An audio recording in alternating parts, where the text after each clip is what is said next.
yang asyik sekali. Kegiatannya apa ya Bu Hesti? Hari ini kita akan belajar dengan tema Mas Nizam jadi itu dengan tema lingkunganku dengan subtema sekolahku. Bu Hesti tanya, kalian sekolah di mana ya? Di sini. Di sini. Pintar sekali. Di sini. Di TK. Senang enggak?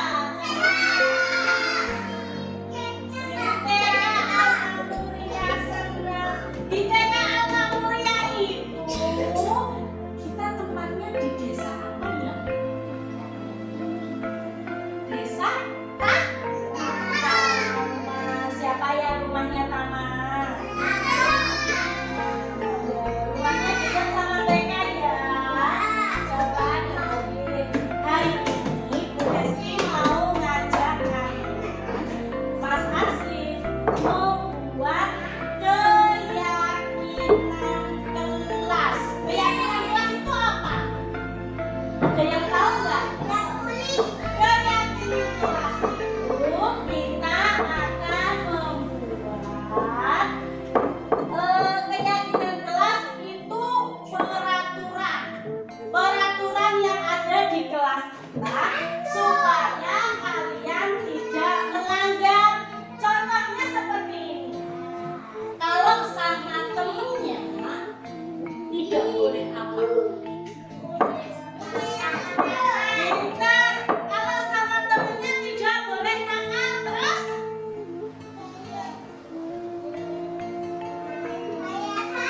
tidak boleh rayahan. Pintar. Terus apa lagi?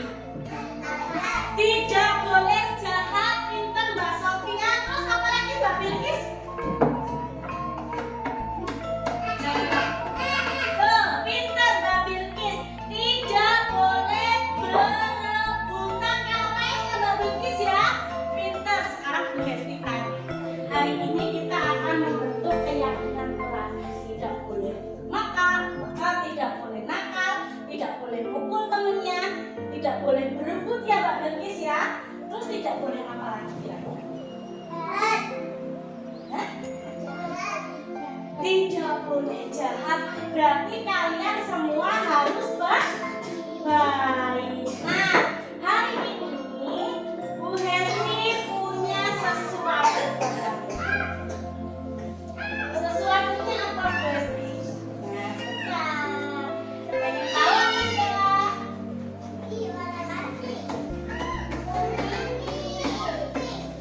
Ini nanti apa yuk?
Berarti tidak boleh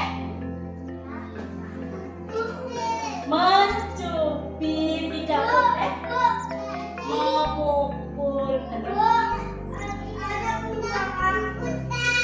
Yasin, tidak boleh mencubit Yasin ya.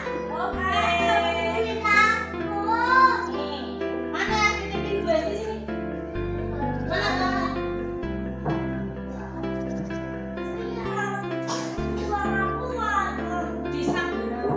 Nanti dikasih. Oke, pintar. Mbak Citra, kalau sebelum makan itu kita biasanya apa dulu ya? Berdoa, pintar. Sebelum makan kita harus berdoa. Mbak Citra, sebelum makan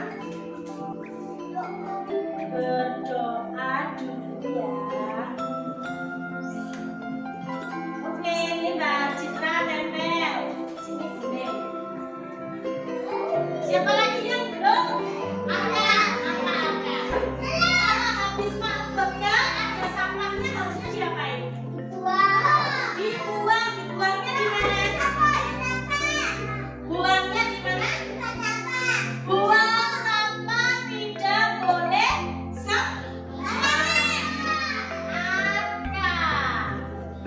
buang sampah. Nih, aduh jatuh lagi. Masakan tempel. Ya, siapa lagi yang belum? Ya, Mas Arjuna duduk Mas Denny. Arjuna, kenapa apa lagi keyakinan kelasnya Mas Arjuna?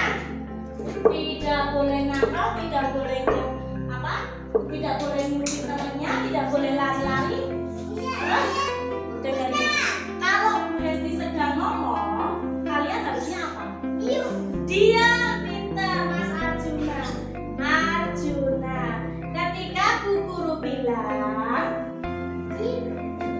harus diam. Dan memperhatikan ya Mas Arjuna dan Mas Arjuna. Sini atas boleh? Oke. Ya, siapa lagi yang belum? Mbak Sofia. Mbak Sofia apa kira-kira?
pinter. Kita mau baca bareng-bareng. Duduk. Kita mau baca bareng-bareng. Ini Mas Rizal duduk ya. Mas Rizal duduk ya. Bu Hesti mau baca ini bareng-bareng. Kalian dengerin ya. Punyanya Mas Asri. Tidak boleh nakal. Kalian setuju? Ya. Oke. Punyanya Mas Arjuna. Ketika Bu Guru bilang harus diam dan mendengarkan. Kalian setuju? Setuju. Ya nanti sekarang punya Mbak Citra. Sebelum makan harus berdoa dulu. Betul? Setuju? Oke. Punya Mas Yasin. Tidak boleh mencubit. Setuju? Kalau mencubit berarti harusnya diapain? Oh, dipenjara. Terus lagi punya Mbak Tiara. Tidak boleh berebut mainan, pintar sekali. Mbak Bilkis, tidak boleh berantem. Betul Mbak Bilkis? Oke. Mbak Fira, tidak boleh lari-lari di dalam kelas. Betul? Setuju? Oke. Mas Denny, tidak boleh mengganggu temennya. Betul? Setuju? Oke, Mas Bisa boleh duduk ya Mas Bisa ya. Terus lagi punya Mas Upi. Tidak boleh marah-marah. Betul? Setuju Mas Upi? Setuju. Punya Mas Arka. Mas Arka, buang sampah di tempatnya. Betul? Setuju? Oke. Mas Iza, tidak boleh berputar-putar di kelas. Setuju Mas Iza? Oke. Mbak Sofia mau kemana? Mbak Sofia, tidak boleh ribut. Pintar. Mas Iza, tidak boleh nangis. Kira-kira keyakinan kelas ini kalian sudah setuju? Kalau sudah setuju, Bu Hesti mau bikin kesepakatan. Kesepakatannya gimana? Tunggu sebentar ya. Yang mau boleh minum dulu, Bu Hesti tak ambil. Bu Hesti dengar suaranya. Nah, sudah? Cukup mau dikasih? Ya. Sekarang Bu Hesti mau bikin pengesahan. Biar kalian tidak melanggar peraturan yang sudah dibikin sama kalian.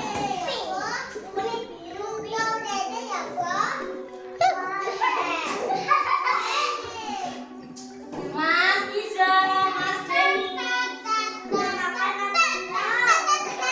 Loh, Mas Denny duduk ya Mas Denny ya.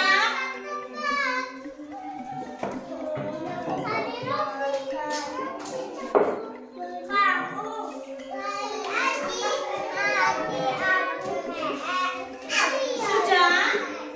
Nah, sekarang Bu Hesti tanya. Hari ini Bu Hesti mau bikin pengesahan. Pengesahan.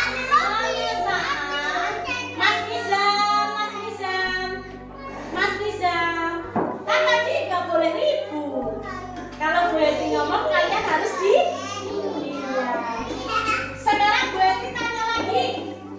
Kira-kira kalian setuju atau tidak kalau sudah dibikin keyakinan kelas ini? Setuju? Mas Nizam setuju Mas Nizam? Mas Nizam setuju? Berarti nggak boleh mainan terus. Duduk pintar. Nah, kalau setuju, Bu Hesti mau bikin pengesahan. Kalau kalian itu membuat keyakinan kelas bersama Bu Hesti sudah setuju.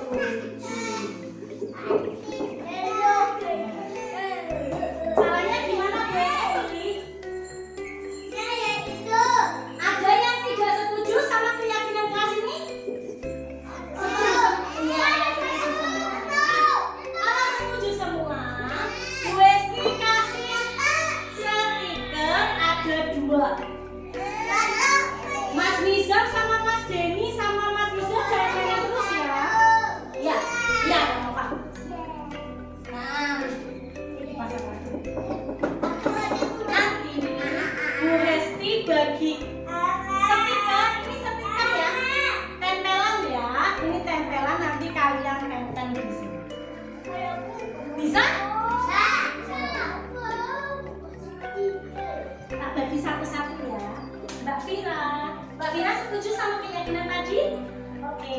Mbak Bilkis juga setuju? Mbak Tiara, Mas Yasin, Mas Aska, Mas Aswil, sebentar. Azam, adanya Nizam. Oh, asal belakang. Ya, asal belakang. Mas Arka, sebentar. Mas Arjuna, Mas Mbak Citra, Mbak Sofia, Mas Uki, Mas Denny, kakinya sayang kakinya. Mas Liza, Mas Liza. Caranya gimana? Coba yuk. Caranya coba ini kita buka dulu. Bukan depannya ke belakangnya. Depannya ya belakangnya. Oh. Tadi aku susah. Kalau sudah tempel Aku sini. susah. Ini ada. Ya, sini urut di dalam lagu Resti nanti nempel sendiri tapi ya. Ye, Mbak Sofia bisa. Lah. Udah aku mau. Di sopet dulu loh. Nih Mas Arka. Ya, Mbak Bilkis pinter. Mas Arka. Ya, tempel. Siapa yang belum? Yang berhasil. Aduh, nekat kayaknya aku nggak berhasil. Punya Ya, tempel. Pinter. aku biru. Nggak bisa. Anak senjata. Aku biru. Oh, Mas kan udah bisa. Nanti di itu sama dulu. Nah, ini punya siapa ya? Mas Iza ya? Ini Mas Iza. Ayo, sampahnya jangan disebar ya. Diambil terus nanti buang tempat sampah. Sampahnya taruh mana? Dikumpulin situ dulu. Mas Asri. Ya, di bawah boleh itu kayak Mas. Ya. Sudah ditempel semua?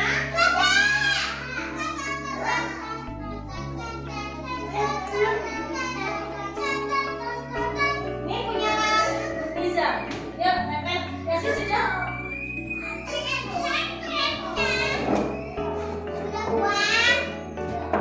Ini punya Mas siapa ya? Yasin. Askan sudah? Mas Upi, gue sih minta tolong ya di tempat sampah kita. Siapa? Ya Mas Denny, sini Mas Denny.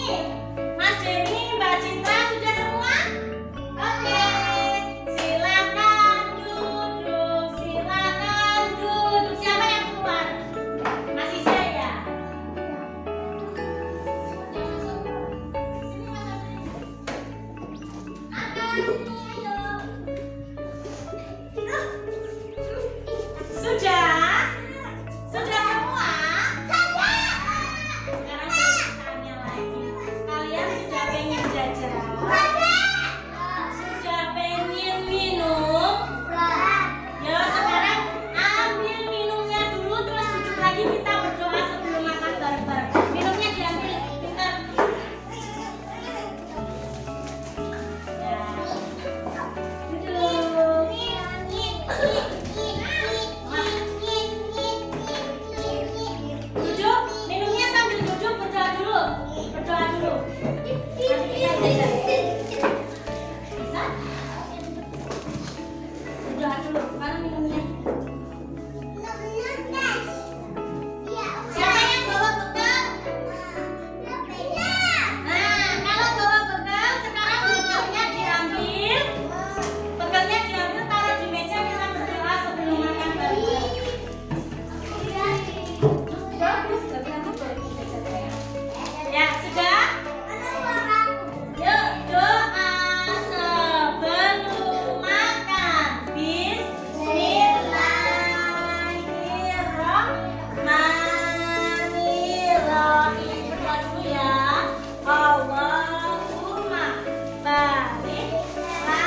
Mau dong. Sudah? Pegang ininya yuk, ditunjukin sama Bu Esi. Siapa yang hari ini senang? Coba tunjukin emoticon yang senang seperti apa? Kayak gini betul ya, giginya kelihatan. Enggak kelihatan sih. Iya, kalau nggak kelihatan berarti Mas Angga sedih hari ini. Siapa yang hari ini senang? Berarti besok berangkat sekolahnya ke sini lagi bisa? Terima kasih ya karena kalian sudah manut sama Bu Guru. Sudah tidak rewel, sudah tidak ada yang nakal, sudah tidak ada yang nangis lagi hari ini. Besok bisa seperti ini lagi? Mas Niza, Mas Niza, Mas Denny, Mas Niza, besok bisa seperti ini lagi? Tidak ada yang nangis? Sekarang sudah ready ini boleh ditaruh di tas, dibawa pulang. Yuk, ininya boleh ditaruh di tas. Enggak usah, itu buat kamu, enggak usah dikembalikan. Siap ya. Assalamualaikum warahmatullahi wabarakatuh. Waalaikumsalam warahmatullahi wabarakatuh. Yang saya hormati Bu Samna Sofiana selaku Kepala Sekolah TK Al-Muria. Yang saya sayangi Bu Anis serta Bu Wirda selaku teman sejawat dari saya. Izinkan saya hari ini untuk memaparkan sebuah pembelajaran tentang budaya positif di sekolah. Untuk melengkapi sebuah tugas dari Pendidikan Guru Penggerak Angkatan 8 Kabupaten Pemalang.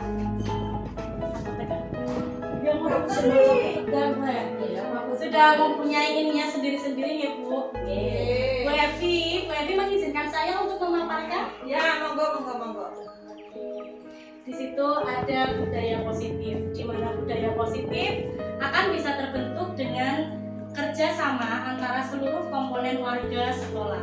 Budaya positif dapat membuat lingkungan sekolah menjadi lebih positif dengan menggerakkan dan memotivasi warga sekolah agar memiliki, meyakini dan menerapkan visi atau nilai-nilai kebajikan yang disepakati, sehingga tercipta budaya positif yang berpihak kepada umum. Nah, di sini ada sebuah perubahan paradigma, Bu. Di situ ada sebuah kegiatan. Nanti kegiatannya kita berpasangan, Bu. Saya sama Bu Anis, Bu Firda boleh sama Bu Evi. Di situ kegiatannya dengan kepalan tangan. Sobeklah secari kertas, tuliskan benda atau sesuatu yang sangat berharga untuk Anda. Letakkan di salah satu tangan Anda dan genggamlah secari kertas tersebut. Nanti tugasnya saya dan Bu Firda mengganggu Bu Anis dan Bu Evi untuk bisa membuka kepalan tersebut. Jadi Bu Anis sama Bu Evi satu-satu kan? Iya. Orang ini. Iya, kita pura-puranya pakai tisu boleh. Tisu tersebut pura-puranya di situ itu ada sebuah amanat yang harus kita jaga. Oke. Nanti tugasnya saya dan Bu Firda mengganggu dan merayunya Bu Firda agar kepalan tangan tersebut bisa terbuka. Wes caranya gimana pun, yang penting kita mengganggu. Bisa Bu Firda? Bisa. Ya, Sekarang. iya sekarang. Ya. Oh, Ibu udah kepal dulu. Iya, dikepal, digenggam yang kencang ben tidak terbuka sama kita. Ya, enggak. Saya jadi setan. Ya, Berarti saya merayu Bu Anis. Ya, saya merayu Bu Evi. Bu Anis. Bu Evi. Apa sih Bu? Pokoknya juga ngerti. Tak support. Boleh dengar Boleh. Pengen tahu. Juga tidak boleh. Pakai bakso, bakso. Bas sulpur. Yuk, pokoknya kita. Bas bilang. Oh iya sudah, kita shopping. Kalau enggak kita buka bersama aja. Ayo bersama.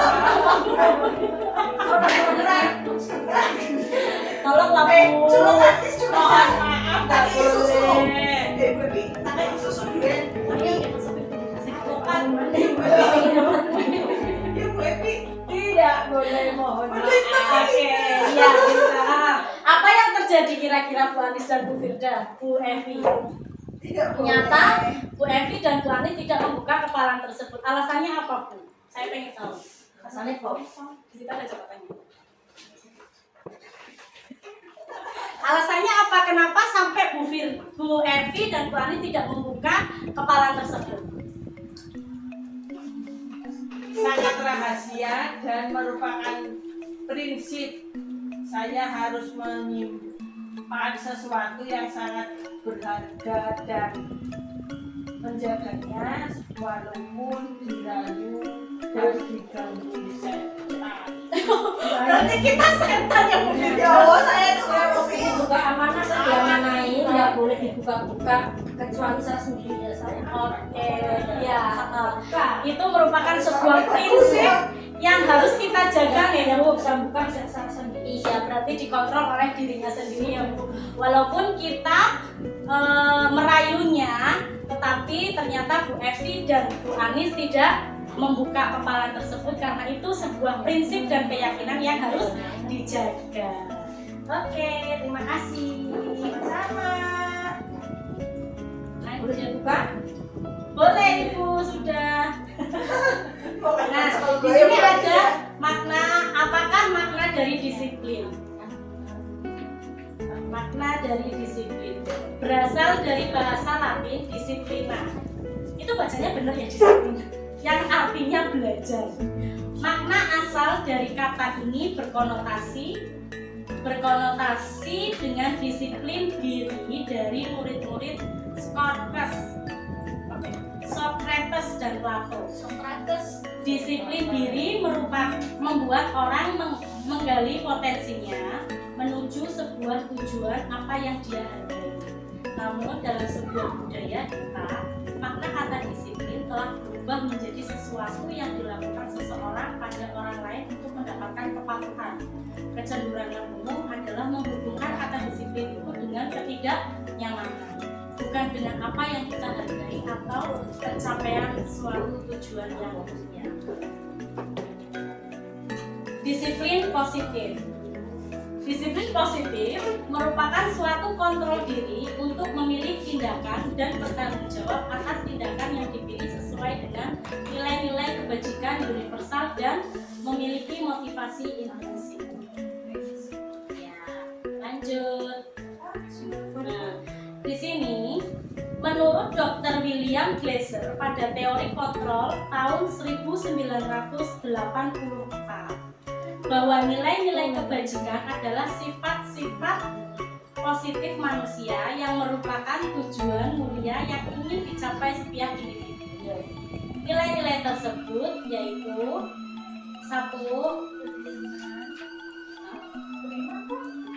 bukan, yang atasnya dulu. Setiap perilaku atau perbuatan memiliki suatu tujuan. Sedangkan yang kedua itu menurut Diane Bosen tahun 1998 dengan mengaitkan nilai-nilai kebajikan yang diyakini seseorang, maka motivasi intrinsik akan terbangun sehingga menggerakkan motivasi diri dalam untuk dapat mencapai tujuan mulia yang diinginkan. Nilai-nilai kebajikan yang ingin kita capai oleh setiap anak Indonesia yang kita kenal sekarang dengan profil pelajar Pancasila. Yang kemarin kita sudah diskusikan bersama Bu Firda dan Bu Anis. Masih ingat gak Bu, kira-kira apa profil pelajar Pancasila? Yang kemarin kita sudah mendiskusikan loh 6 dimensi pelajar profil Pancasila. Isinya dimensinya apa saja? Ya, bertakwa kepada Tuhan Yang Maha Esa, beragam mulia, Mandiri, Ya. nalar kritis, kebinakaan global. Gotong royong. kreatif, satunya kreatif. Pintar, masih ingat ya Bu Anis? Oh, di situ juga ada kok. Ya, di situ juga ada. Lanjut. Ya, boleh Bu Evi. Ya, disambil. Sekarang kita ke motivasi perilaku manusia. Menurut Diana Gosen, ada 3 motivasi manusia, yaitu 1.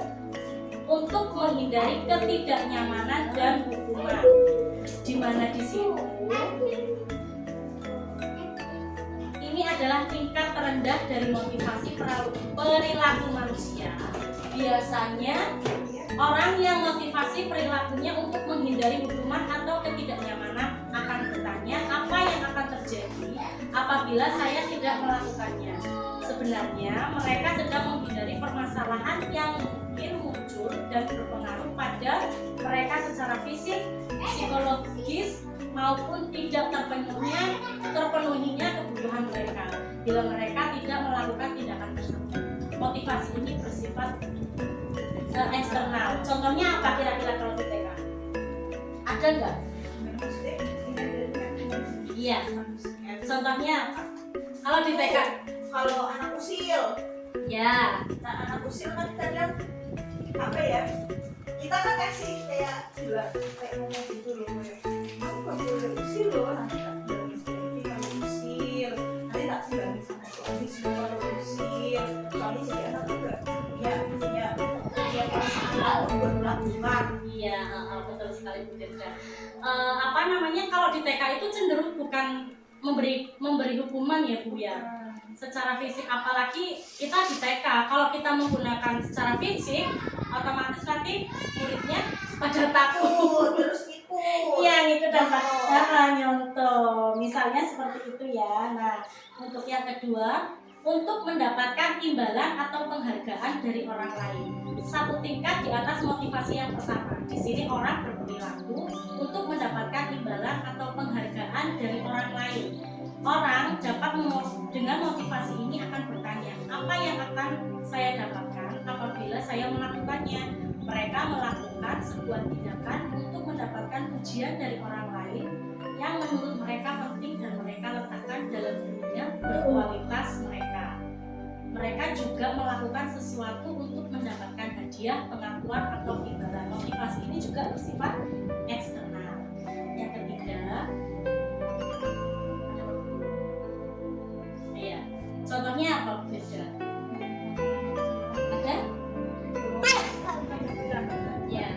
Ada, sebenarnya nggak harus barang atau apa kan, cuma kadang sama anak bisa kalau hari ini kalian bisa anggap Ya. nanti udah kasih Ya, bintang. ya. Anak cukup dikasih bintang itu rasanya bahagia, maksudnya gak harus yang berbentuk barang itu juga cuma gambar bintang biasa. Ya, betul. Tangan juga bisa. Iya, tepuk tangan. Karena itu sebuah kata nilai 100. Iya, hanya omongan saja juga membuat anak itu nanti akan merasa dihargai. Dia pintar Iya. tapi oleh nilai 400 dia udah bangga berhasil sih. Ya, untuk yang ketiga, untuk menjadi orang yang mereka inginkan dan menghargai diri sendiri dengan nilai-nilai yang mereka percaya. Orang dengan motivasi ini akan bertanya, akan menjadi orang yang seperti apa bila saya melakukannya. Mereka melakukan sesuatu karena nilai-nilai yang mereka yakini dan hargai. Dan mereka melakukan karena mereka ingin menjadi orang yang melakukan nilai-nilai yang mereka yakini tersebut. Ini adalah motivasi yang akan mereka dan seseorang memiliki disiplin positif karena motivasi berlaku bersifat internal bukan eksternal. Nah, ini untuk yang ketiga yang ingin saya terapkan, di mana anak bisa mempunyai keyakinan dari diri sendiri dan memotivasi diri sendiri bukan dari eksternal. Kita memotivasi dari diri sendiri, dari internal untuk mendapatkan sebuah penghargaan atau ingin mendapatkan, bukan mendapatkan pujian.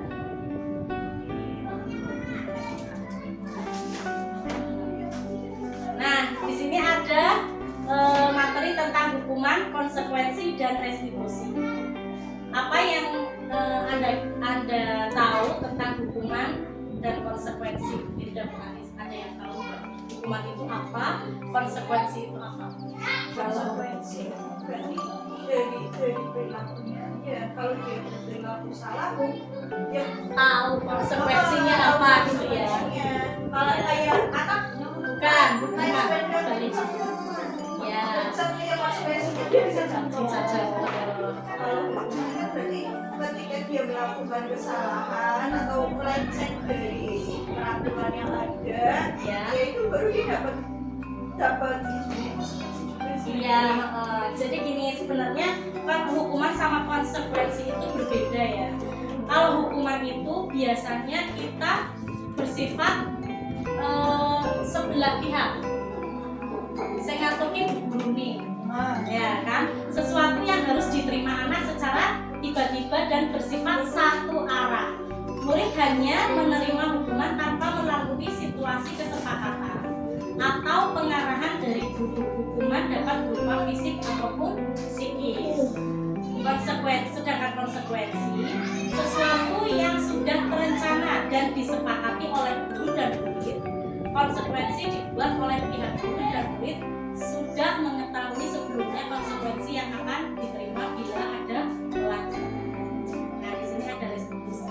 Restitusi itu proses menciptakan kondisi murid untuk memperbaiki kesalahan mereka sehingga mereka kembali pada kelompok mereka dengan karakter yang baik. Nah, sekarang ada pertanyaan pemantik lagi. Ini yang ngasih kalau ada pertanyaan pemantik. Kok ini masih kuat? Wow. Ya, bisa tulisan komen. Bisa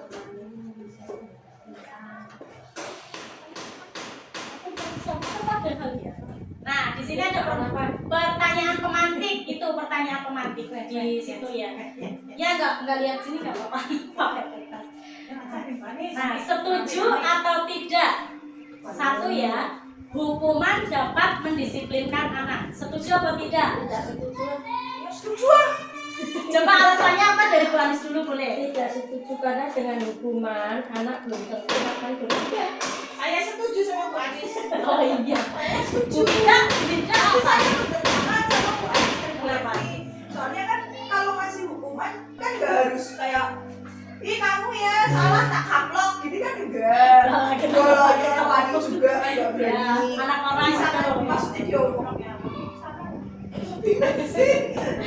Kan hukuman tuh enggak ini sih ada itu untuk memberikan efek jerah, tapi kan kasih ke anak itu ya nggak mungkin saya bakal kaplong itu kan enggak. Dan saya setuju kalau hukuman Iya, oke. Nggak usah berdebat. dua efek jerah. Dan orang mau lama Tidak masalah karena itu merupakan jawaban dari diri Anda masing-masing sesuai pertanyaan tersebut. Oke, nggak apa-apa dari Bu Anis tidak setuju, dari Bu Firda setuju. Saya ikut Bu Anis. Ya, yang Saya pertanyaan ikut kedua. boleh. Pertanyaan kedua, pemberian hukuman dengan hal positif seperti membaca atau membersihkan halaman sekolah dapat meningkatkan disiplin anak. Setuju atau tidak? Saya setuju. Setuju, Bu. Saya setuju dengan Bu Anis. Kenapa setuju terus sama Bu Anis? Relu banget. Orang ini Numpang, setuju, Mas. Ya. Numpang setuju lagi, mau orang setuju, dia setuju. Saya setuju. Ya, oke. Sekarang Sekarang yang ketiga, memberikan penghargaan dapat meningkatkan motivasi belajar anak. setuju. Setuju, weh. Saya juga setuju kalau Sore dong tinggal alamat B. Iya, saya sependapat karena apa? Anak TK nih dialog sama bu gurunya itu biasanya menimbulkan motivasi untuk belajar apa mana agar pakai barang yang setuju, jangan dikaitan kayak dia ya, kowe no. Tak kasih bintang ya, tak kasih nilai 100 dari Bu Anis, Bu Esti, Bu Evi, Nilai tambah 400 jadi 400 lah. Sikrak. Oh iya, kemarin makan mau jajan. lanjut.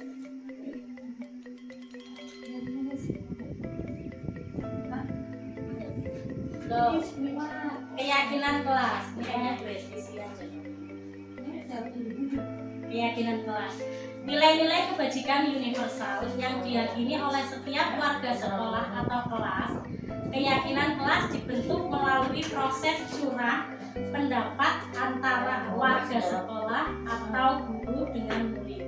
Hasil dari curah pendapat ini dipilih dan disahkan oleh semua warga sekolah untuk diyakini bersama. Seperti tadi pagi yang sudah saya terapkan, kegiatan di kelas saya mencoba membentuk sebuah keyakinan kelas Ibu bersama anak-anak. Tadi pagi saya sudah terapkan sama murid-murid di kelas saya. Dan anak-anak sangat antusias untuk menjawab dan mengutarakan apa yang akan disepakati bersama. Contoh misal seperti yang tadi saya sudah terapkan sama anak-anak. Saya ngomong sama anak-anak seperti ini. Kalau kita belajar, kita harusnya bagaimana di kelas? Kita pancing anak untuk bisa menjawabnya, untuk mengutarakan pendapat-pendapatnya. Contoh misal tadi ada anak yang menjawab, tidak boleh ribut Ibu, tidak boleh lari-lari di dalam kelas, tidak boleh gangguin teman-temannya.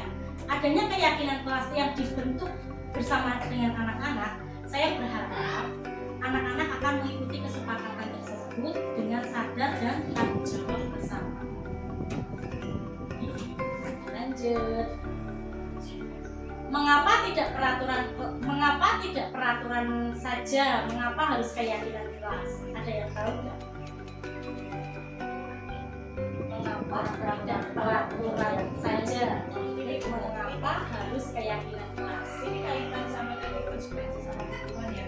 Kalau peraturan utama lingkungan keyakinan berarti sadar akan perihal yang dilakukan. Karena keyakinan yang dibuat secara bersama itu akan menjadi tanggung jawab bersama. Ya, karena kita merasa membuat, jadi kita merasa bertanggung jawab bersama. Namun kalau peraturan bersifat hanya satu pihak saja, misalnya dilarang membawa HP. Gurunya membawa HP, tapi anak-anaknya tidak boleh membawa HP. Ya, berarti apa yang itu namanya peraturan. Peraturan buat anak-anak, tidak peraturan buat guru. iya. Kalau peraturan itu biasanya berpihak, peraturan hanya berpihak pada satu saja. Terus lagi, itu di bawahnya ada, mengapa kita memiliki peraturan harus menggunakan helm bila mengendarai kendaraan roda 2? Biar kalau jatuh udah sakit, pakai sakit maksudnya tidak cedera. Terus kayak menonjol tilang Ya, ke polisi. itu sudah merupakan peraturan yang sudah ada ya, Bu Firda. Nanti episodenya sebentar nanti cek. Tapi ini masih jalan. Ya, betul sekali tadi Bu Firda. Namun kita harus sadar dan yakin bahwa helm itu merupakan sebuah kepentingan di mana kita memakai kendaraan roda 2 harus memakai helm. Kita akan yakin dan sadar sendiri untuk menggunakan helm tersebut untuk keselamatan dan tanggung jawab kita untuk bisa melindungi kepala. Karena biar tidak artis. Ya, itu kan karena Bu Aris juga mempunyai keyakinan sendiri. Saya pakai helm itu biar kupingnya tidak dingin sama api. Orang kepanasan. Tidak pusing karena pernapasan, sakit kepala. Lain lagi dengan Bu Evi. Kalau pakai helm, beliau merasakan Pusing. makanya belinya helm KW yang enteng. Seru baru ngomong kawin. Nah, contoh di sini ada peraturan. Selalu kembalikan buku ke tempatnya. Keyakinan kelasnya itu biasanya kita tanggung jawab. Dilarang mengganggu orang lain. Itu apa keyakinan kelasnya? Menghormati orang lain. Hadir di sekolah 15 menit sebelum pembelajaran dimulai. Ya, itu peraturannya. Keyakinan kelasnya bisa diterapkan kan? Tidak terlambat, berkomitmen ya.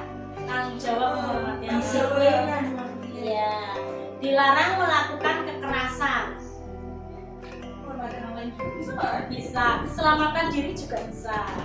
Dilarang menggunakan narkoba. Ini contohnya kan Narkoba. harusnya anak TK nggak ada ini ya, tapi buat itu sini. Bergantian atau menunggu giliran, bersabar. Menggunakan helm saat berkendaraan motor. Sama kan? Di sini ada 5 kebutuhan manusia. 5 kebutuhan manusia itu ada 1, kebutuhan untuk bertahan hidup. Yang kedua, kasih sayang dan rasa terima kasih. Ketiga, kesenangan. Keempat, kebebasan. Kelima, kekuatan. Ya, ini ada posisi kontrol. Ada 5 juga. 1, ya, manajer sebagai manajemen, sebagai teman, sebagai pemantau, sebagai pendukung, sebagai pemberi rasa bersalah.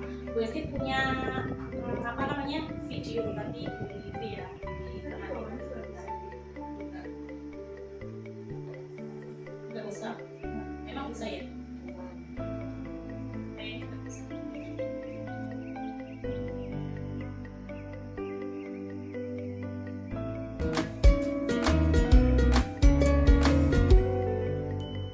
Salam bahagia Ibu dan Bapak guru hebat. Dalam penerapan disiplin positif restitusi, salah satu program yang dikembangkan adalah 5 posisi kontrol. 5 posisi kontrol dalam restitusi adalah proses perjalanan seorang pendidik agar dapat mengenali dirinya. Pada video kali ini, kita akan membahas tentang 5 posisi kontrol yang dikembangkan oleh Diane Goossen dan contoh penerapannya.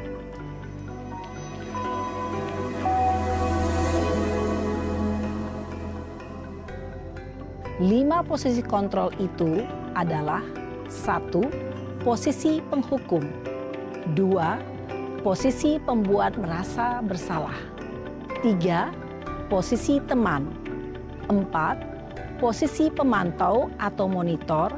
Dan 5. Posisi manajer. Untuk lebih memahami kelima posisi tersebut, mari kita saksikan kasus Naren yang terlambat hadir 20 menit di sekolah dan melihat bagaimana kelima posisi kontrol dalam menghadapi masalah tersebut.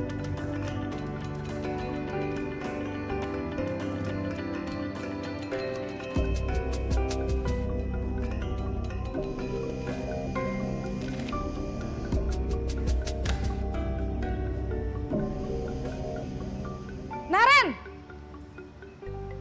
Sini kamu! Selamat pagi, Bu. Selalu terlambat. Kamu deh, pasti terlambat. Maaf, Bu. Saya... Apa? Apa coba? Alasan kamu apa lagi? Kapan sih kamu tidak terlambat? Malas sekali ya kamu jadi anak. Saya... Dasar pemalas. Gak kapok-kapok sih kamu. Sudah berapa kali terlambat? Sana, kamu keliling lapangan basket 2 kali. Kenapa saya harus keliling lapangan basket, Bu? Kenapa? Kamu mau lawan ibu? Berani-beraninya jawab. Sudah terlambat, masih berani jawab pula. Sekarang, keliling lapangan basket 5 kali sekalian. Biar kapok. Cepat, pergi sana ke lapangan basket. Posisi penghukum biasanya berbicara dengan nada tinggi, menghardik, menunjuk-nunjuk, menyakiti, dan menyindir. Hukuman bisa berupa fisik maupun psikis. Ibu dan Bapak guru hebat, dampak yang terjadi pada murid ketika guru berada pada posisi penghukum adalah murid cenderung akan memberontak, bahkan menyimpan dendam.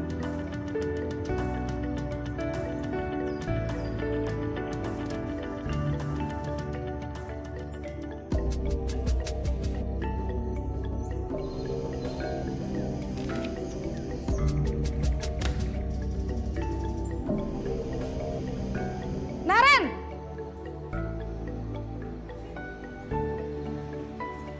Selamat pagi, Bu. Naren. Kamu kenapa terlambat lagi, nak? Ya Tuhan, Naren. Kamu senang ya bikin ibu susah ya? Kalau kamu terlambat lagi, nanti ibu yang ditegur bapak kepala sekolah, nak.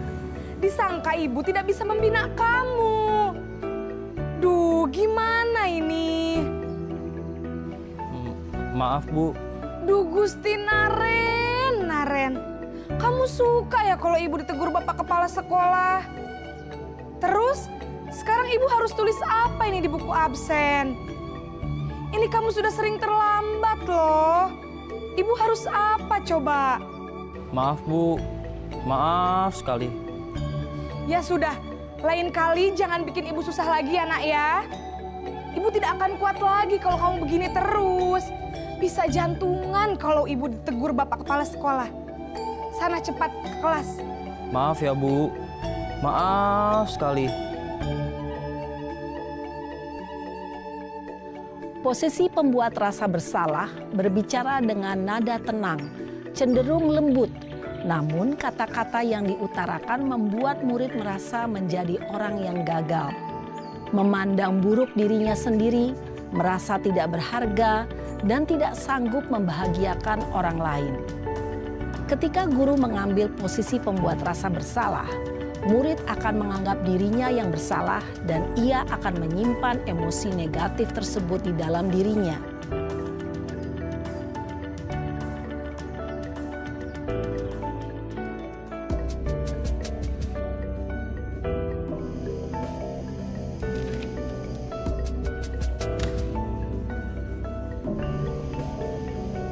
Naren!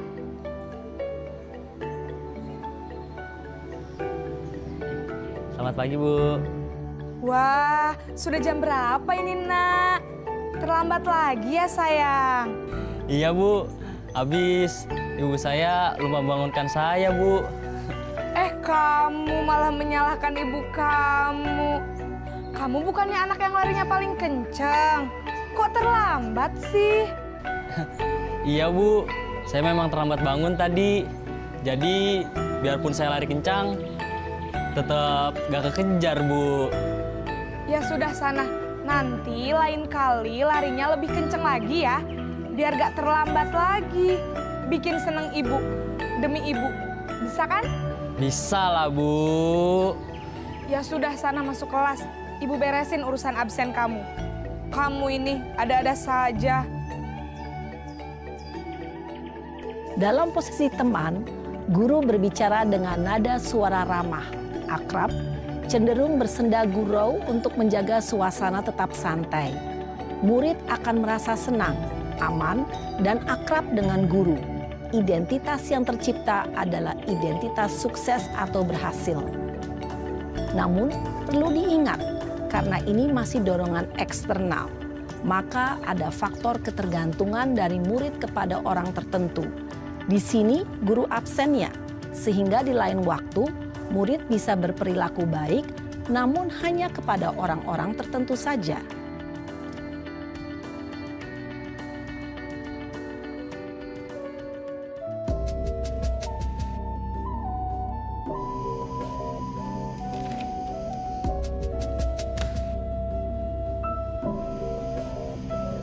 Naren!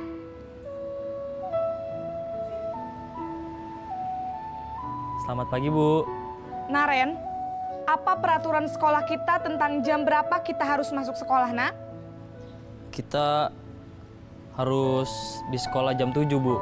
Iya betul, sekarang sudah jam 7.20. Naren sudah tahu konsekuensinya jika terlambat hadir. Paham Bu, saya harus tinggal kelas pas jam istirahat selama 20 menit. Iya benar, konsekuensinya demikian. Jadi nanti jam 9.30 pas istirahat, kamu harus tinggal di kelas, kerjakan tugas tambahan untuk ketertinggalan kamu, ya? Baik Bu. Posisi pemantau mengandalkan penghitungan atau data untuk mengontrol murid. Guru mengarahkan murid berdasarkan peraturan dan konsekuensi. Seorang pemantau menunjukkan bahasa tubuh dan ekspresi wajah yang datar dan cenderung formal.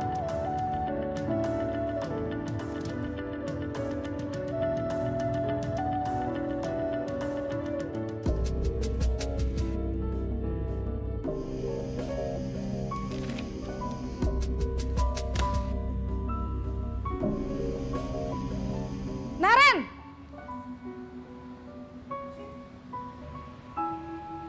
Selamat pagi Bu. Selamat pagi, Naren. Maaf Bu, saya terlambat. Iya, sekolah masuknya jam 7, sekarang sudah jam 7.20. Jadi sekarang bagaimana ini Naren? Maaf Bu, saya lupa setel alarm saya semalam. Baiklah, menurut kamu, keyakinan sekolah yang mana yang perlu kamu tingkatkan? Menghargai diri sendiri dan orang lain mungkin ya Bu. Setuju. Jadi, apakah Naren meyakini prinsip saling menghormati tersebut? Iya Bu, saya meyakininya.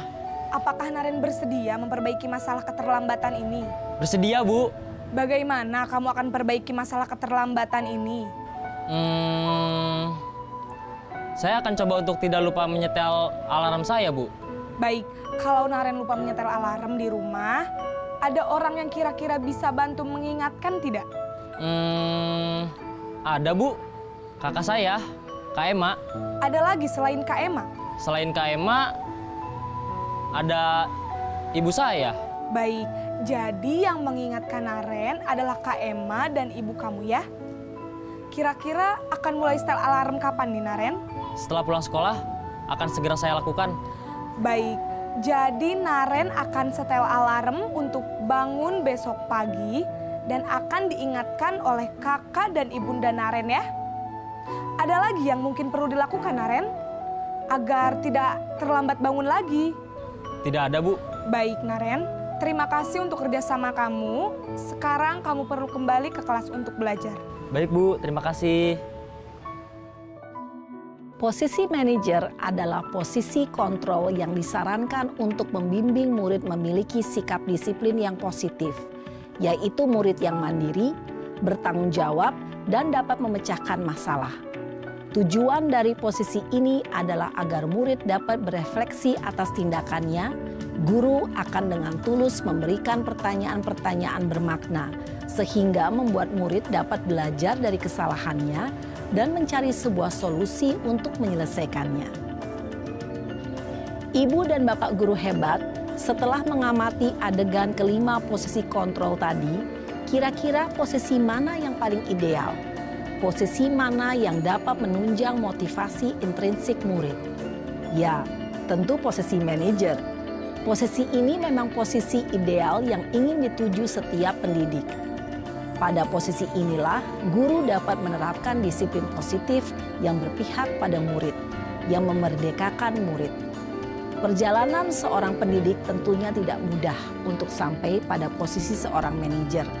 Namun, tujuan kita pasti, yaitu menciptakan murid-murid yang mandiri, merdeka, dan bertanggung jawab.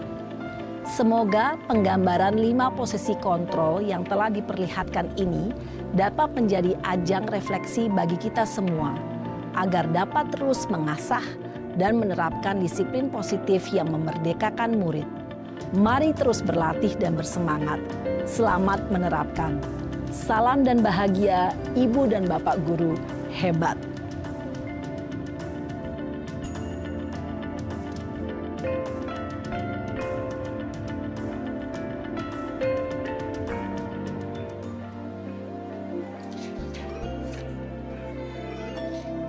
Coba sekarang saya tanya. Nah, ketika sudah melihat video yang tadi, kesimpulannya apa? Dan apa yang dimiliki oleh posisi kontrol kita selama ini? Apa? Lebih ke teman. Berarti lebih ke apa? Lebih ke teman. Iya, sama anak TK apalagi kita menggunakan posisi teman. Kita pendekatan kepada anak-anak. Nah, saya berharap agar kita bisa menjadi posisi manajer. Kenapa menjadi posisi manajer? Karena dia posisi manajer memiliki sikap disiplin yang positif, yaitu murid mandiri, bertanggung jawab, dan memecahkan masalahnya sendiri. Kalau kita sebagai posisi manajer, sehingga membuat murid dapat belajar dari kesalahannya dan mencari sebuah solusi untuk menyelesaikannya.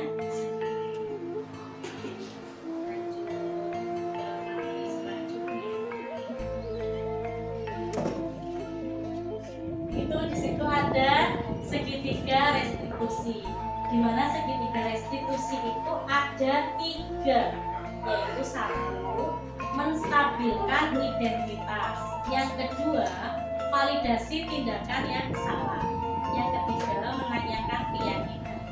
Di mana menstabilkan identitas ini bagian dasar dari segitiga restitusi bertujuan untuk mengubah identitas anak dari orang yang gagal karena melakukan kesalahan menjadi orang yang sukses. Kita menginginkan siswa yang reflektif, maka kita harus meyakini murid dengan cara mengatakan kalimat-kalimat seperti yang ada di sini. Contohnya, berbuat salah itu tidak apa-apa karena tidak ada manusia yang sempurna.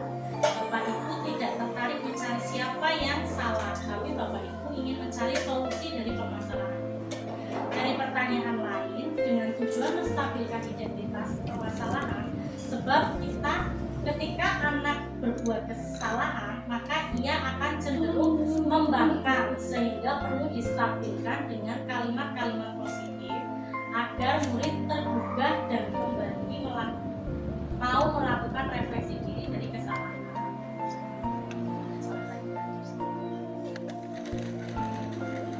Validasi tindakan yang salah.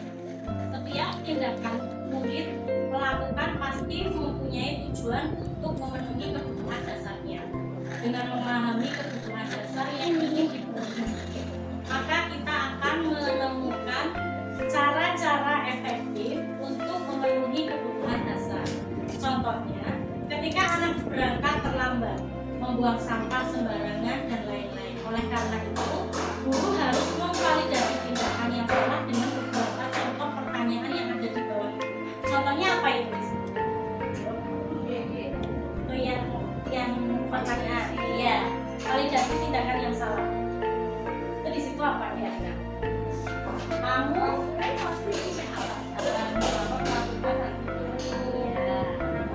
Kamu lakuin itu, ya pasti salah apa?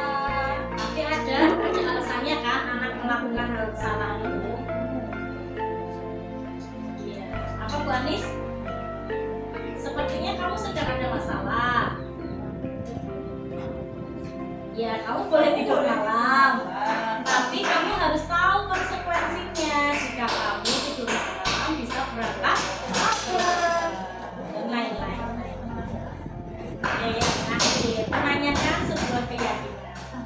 Kita pada dasarnya termotivasi secara internal ketika identitas sukses telah tercapai pada tahap 1 dan tingkah laku yang salah telah divalidasi pada tahap 2, maka anak akan siap untuk dihubungkan dengan nilai-nilai yang dia percaya dan berpindah menjadi orang yang dia inginkan.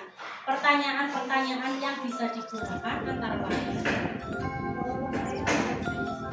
ya, harusnya bagaimana biar kita tidak berangkat terlambat. Kita nanti bisa menanyakan hal seperti itu kepada guru. Kalau sudah buang sampah sembarangan, berarti kita harusnya bagaimana? Dan lain-lain. Kenapa Bu Anis? tadi kan aku nanya misalnya buang sampah sembarangan, oh yang terjadi Apa yang terjadi apa? Nanti itu solusi, merupakan solusinya. Ya dari sini kita memancing anak agar menemukan sebuah solusi sendiri dan bagaimana akan diyakini oleh anak ketika sudah melanggar serta memperbaiki tindakan yang salah dengan tidak mengejar anak secara sepihak. Oke, terima kasih. Ada pertanyaan dari sini? Semoga kita bisa menerapkan budaya positif ini di TK Al-Ma'muriyah agar menjadi lebih baik lagi. Amin. Terima kasih atas perhatiannya.